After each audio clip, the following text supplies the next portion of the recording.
Hi guys, long time no see. I know it's absolutely crazy, it's been way too long. I have no excuse, just been too busy, so let's forget about the excuses and just get on to this video. This is going to be my nursing update.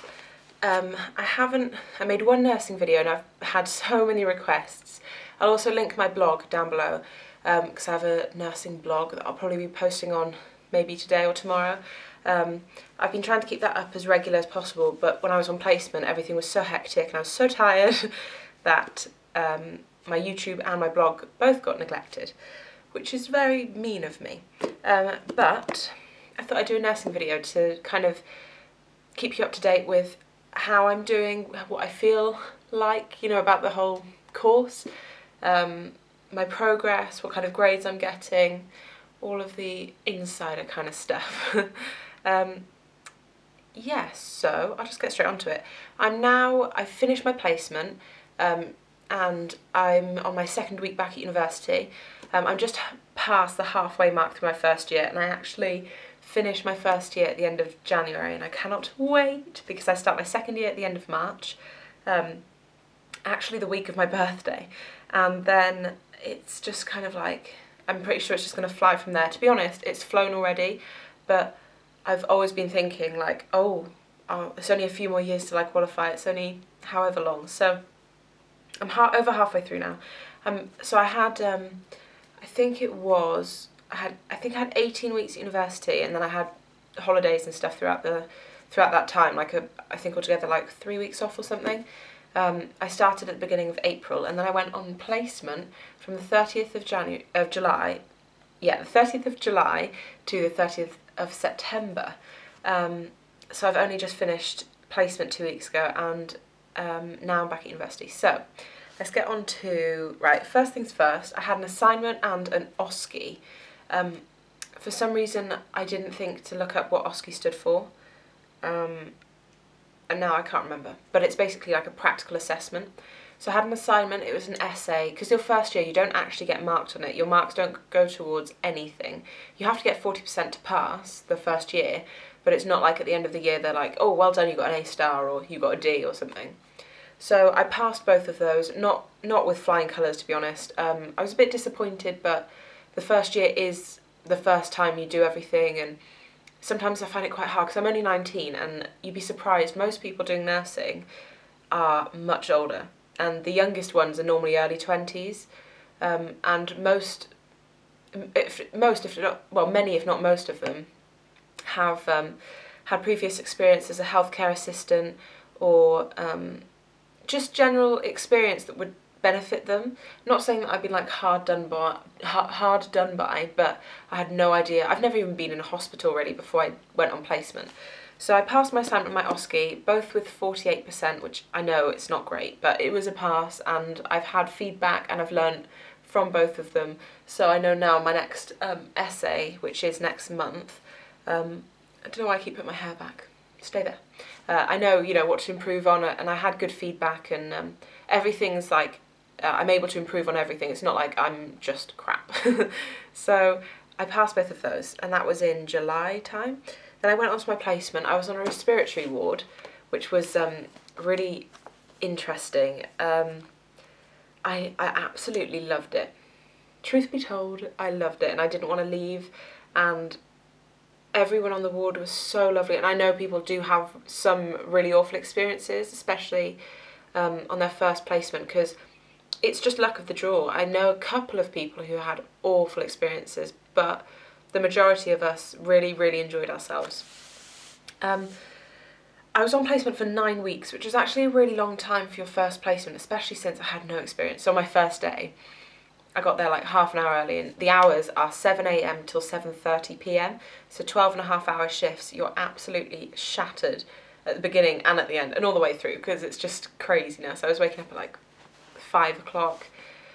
It was hard. But my first day I was just going around and introducing myself to everyone and just saying, like, hi, I'm Alex, it's my first day and my first placement in my first year. I have had no previous experience, I know nothing, please take me under your wing. Because you have a mentor who you spend quite a bit of time with, but in my case it ended up getting a bit messed up, and I ended up not spending as much time with my mentors as I was actually supposed to. But it doesn't matter because they were lovely and it wasn't anyone's fault. I still learned a lot. So I was just, you just have to, the main thing about going on placement is you are in control of your learning. If you think that you're just being used as a HCA and you haven't been able to do anything that day that's helped you learn, then say something or ask to specifically to go and do something, because it's up to you. But also you must remember on your probably your first year, you have to learn the ropes. And people like me, I wasn't a HCA before, so I knew nothing. So it's understandable that you kind of get treated like, HCA is a healthcare assistant, otherwise known as an auxiliary nurse, but it's basically, you're not a nurse, but you're just involved in like the basic care of the patient, and depending on your level of competency you can do other things. But it's just about the basic care of the patients, and you learn so much from HCAs. I can't remember what I was saying, but you just have to be in control of your own learning, and you are going to be treated like a HCA for a majority of your placement, because you have to learn how to do it, because when else are you going to learn how to, wash patients and feed them and make beds? It's just part of the job at the end of the day, and if you're not happy with that, then that is part of a nurse's role. You're not just sat at a station barking orders. It's a hands-on patient contact. You have to be, it's just completely hands-on. You're not just doing paperwork, although there's lots of paperwork. You're not just doing paperwork. That took a while, sorry. But I learned a lot and I had some really good feedback, and I just kind of like threw myself in. It really is the kind of career choice for me. My friends always told me that, and I was like, yeah, I'm sure it will be. But it just suits me down to the ground. I really care about people, and it's so interesting as well. But sometimes I did feel like, not often, but sometimes I did feel like they expected me to know a lot more than I did. And then I was thinking, is it my fault that I didn't know this? But I did quite a bit of extra work. The thing is, you're so tired, you can't come home at like 8:30, have your dinner, have a shower, iron your uniform for the next day, and study. It just doesn't work like that. But you do, altogether, on average, 40 hours a week. So some weeks you're working 37.5, some weeks you're working 50 hours, which is 4 shifts. It's really hard work, but I really enjoyed it, and they made me feel like part of the team. And I actually got a pass star, which is like an A star. It's really nice to finally do something where I'm like, I'm actually good at this. I'm not just mediocre. I'm not just, oh, she's all right. I had really good feedback, and my grade was really good, and it just made me feel like, oh, finally, I found what I'm actually good at, finally. Because I'm one of those people that I'm like, this is really good, this is terrible. I'm always like here at everything, and I can never be really good at anything, but I feel like finally I've kind of got it. And it takes a lot of work to be a nurse and a lot of experience, but it's all about experience. That's why I'm currently trying to get a bank HCA job, but I can't really get one until I've done my second placement, because you're not really supposed to, because you don't know enough. But that's going to help, obviously, with money and just experience. That also, I haven't been doing any hauls, not much makeup, because I'm absolutely skint. As said, being a student is really difficult, and I have no money, ever. And I just cannot wait to qualify and actually have a wage.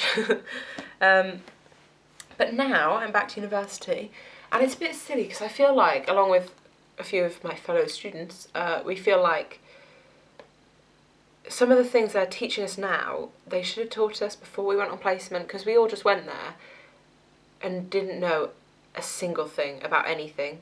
It was pretty crap, to be honest. I knew nothing. I just went there and I was like, absolutely no idea what to expect. I didn't know what handover was. If you don't know, then it's like when you start your shift and you have like a sheet of paper with all your patients on there and all their information, and then the nurses tell you a bit more about them. But I didn't even know what that was. I just didn't know anything. And you do pick it up really quickly. I'm trying to think what my favourite part of placement was. I really enjoyed the social aspect. I particularly enjoy working with the male patients, because you can just really have a laugh with them. Obviously, like, if they're poorly, you're not just going to be there cracking jokes, but generally, it's all just really good fun, and nurses are funny, and it's just, I really enjoyed it. You make friends with people very quickly, because people who don't work in healthcare, they just don't understand. They can't relate to you, because they just have no idea what it's like. I mean, I don't even know how to explain it, because it's like stressful, but you're actually dealing with people's actual lives. You see people dead, do you know what I mean? That's not like an average 9 to 5 office job. People just die, and that's something else I should have mentioned. Like, patients do die, and that's why they're in, you know, hospitals are for patients that are acutely ill. And that was strange. I was involved in last offices on my second day, because I kind of like said, yeah, I'll go for it. And oh my god, it was so upsetting. I'm not like a really dramatic person, like overly, I'm quite sensitive, but I'm not like overly, I'm not like attention seeker or anything. I don't know how to explain it, but it was just so upsetting. I left crying, and I had to have like a good 15 minutes to just, because I can't even explain like why it's so upsetting. It just is. Obviously, that sounds silly because someone's died, so that's obviously upsetting, but it's really hard to pinpoint why it's upsetting. But it's such a shock, and a few times I'd like walk past a room where a patient had died, and they were just, it was a few minutes before anything was being, you know, whether they were having their last offices done or whatever, and I'd just look in and just be like, God, there's a dead person in there. It's just so weird, and it's not something you ever come across in daily life, really. But on a hospital, you just have to get used to it, and that's definitely a really difficult part of nursing, because most of the people you're looking after are elderly, and when you see people suffering and in pain, it just makes you think, like, God, you don't want to end up like that. Anyway, this is getting a bit morbid, but this is what nursing does to you. It makes you think about life in a completely different way. Yeah, loads of times I just call my boyfriend, and I'd have to tell him about my whole day, because it's tough to digest when it's your first placement and the first time you've ever experienced anything like that, because it takes a lot out of you, definitely, because it requires a lot from you to be a nurse. You have to care a lot, and caring about people means that you're taking on their worries, and it is difficult. But I go anyway. It's difficult, but in like a good way, because it's challenging. It's not just, if you didn't find it challenging, then you don't care enough.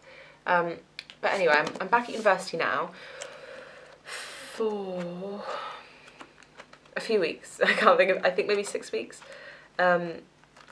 Yeah, I think it's about 6 weeks, and then mid-November I go back to placement, a different placement now. So I think in the same hospital, but a different placement. I don't know which one yet, but I'll be sure to let you know.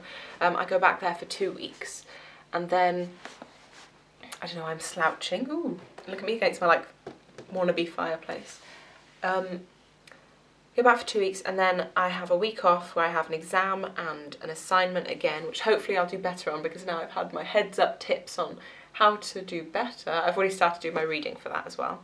Then I'm back on placement for 7 weeks, which seems like a really long time. So I'm on placement from like mid-November till the end of January, so I'm potentially working all over Christmas. Well, I am working all over Christmas. Please, I'm hoping that they won't make me work Christmas Day, because, you know, I want to see my family.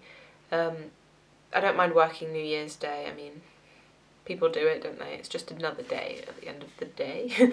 But I'm working all over Christmas. But then I have 8 weeks off at the end of January, the whole of February, and most of March until the last week. And then I start my second year. So that's my update. I think I might do an update on my next placement, so my second placement. They'll probably be expecting a little more from me then. Let me just like list things that I've done. I should have written it down, but now I can't remember. Just list things that I've done in case you're interested at all. So, right, basic things. In the morning, you start at 7, you have handover for about half an hour. then you start your care round with the healthcare assistants, and that's just checking on all the patients, making all the beds, changing the beds, washing all the patients that need help washing, giving them the bowls or whatever they need to have a wash themselves. You have to really promote patient independence, because people do get used to letting you do everything, and they will literally let you do everything. Not everyone, but some people will let you do everything for them, even if they can themselves, because just like, why not if someone's offering? Do you know what I mean? So you have to really promote patient independence. So that's the beginning, and then you do things like observations. So you have like a big chart called a Muse chart. It's like an early warning system, and you take their observations like their respiratory rate, heart rate, blood pressure, temperature, how alert they are, how much urine they're passing, and their oxygen saturation in their blood. And it's like a tool that nurses use in case they haven't noticed anything, you know, visually. It's a tool that they use to check how a patient's kind of doing, so you can see if they're deteriorating or if they're showing signs of something in particular that you could pick up on. Other things you do, like leg ulcers and general skin tears and things like that. You can do dressings, washing of the wound, so aseptic non-touch technique, which is basically like you don't touch anything and it's really clean, but you can only be as clean as you can be. What else? General washing patients, changing patients, incontinence pads, lots of feces and urine, but you just kind of get on with that. Feeding patients, which is quite sweet, just generally talking to them, getting to know them, asking them how they are, hourly checks to check that they're doing okay, helping patients to the toilet, things like that. Then you can go around on the drug rounds, but it's quite busy, so it's hard to be able to actually do that. But you can see you can administer, well, help, obviously you can't do it on your own as a student nurse, but administer the drugs for each of the patients, research the drugs. There's so many medicines, I do not know how I'll ever know any of them. Give injections, like blood thinning injections, insulin injections. Oh, I can't think, but I know as soon as I've finished I'm going to be like, oh, should have done that one. Last offices on patients that have sadly passed away. Generally speaking to patients' relatives, which is quite a hard part of the job, because obviously they're really concerned about their patients and about their family members, and sometimes they can be a bit irate, understandably. And writing in patients' notes, that's really important. That's basically a legal document, so if anything went wrong, I think all these documents are kept for patients for 7 years, so that they can claim back or sue you if they wanted to, up to 7 years after their treatment. So you have to write in their notes, and it's quite specific. You're not just like, patient X was happy today, sign. It's really, you have to include particular things. What else? Admitting patients to the ward. There's so much paperwork, because it's all about protecting yourself from being sued, so you have to fill in so much paperwork, do so many different things. It takes like up to an hour. If it's a really complicated patient case, it can take like over an hour just to admit a patient to the ward. I can't think anymore. It's just so hectic but fun. There's so much to do all the time. When you have 5 minutes to rest, you're like, 5 minutes? No buzzers going off? Oh my god! You're on the go for 12.5 hours, running around like a headless chicken. But hopefully you know what you're doing, so it's not that bad. But I've had lots of people ask me if I'm either, because I'm in Birmingham, so I think lots of Brummies don't seem to understand accents that aren't Birmingham accents. So I've been asked if I'm Irish, which was interesting, because I'm actually I have an English accent, but I'm actually Welsh, so that was quite random. I've had patients ask about my surname and ask me if I'm Italian when it's Portuguese. And finally, I've had lots of people say, are you British? And I'm like, yeah. And they're like, oh, sorry, I thought you were Polish, or oh, I thought you were Norwegian, or I thought you were Dutch, or Dutch, yeah. So I'm like, no. Yeah, I do have blue eyes and blonde hair, but no, not me. So I think the Irish accent though, that's the weirdest one. They're like, you have a bit of a twang. And I'm like, yeah, I'm from the southwest, so I'm not Irish. I'm just a bit Gloucester. But other than that, it's just really interesting. And I know I've just spoken for, oh my god, 20 minutes. Crap. Okay, if you watch this whole thing, then well done. If you're thinking of becoming a nurse, doing nursing as a degree, go for it, because it's amazing. People tell you different, and lots of nurses don't enjoy it, lots of nurses love it. Everyone complains about their job at the end of the day, but they do it for a reason. And yes, it's hard, and sometimes I've been told you'll question why you're doing it. I haven't had that yet. Hopefully I don't have it for a while, because that makes me feel a bit sad that I'd think that. But thank you for watching, and I'll hopefully see you all soon. Thanks, bye.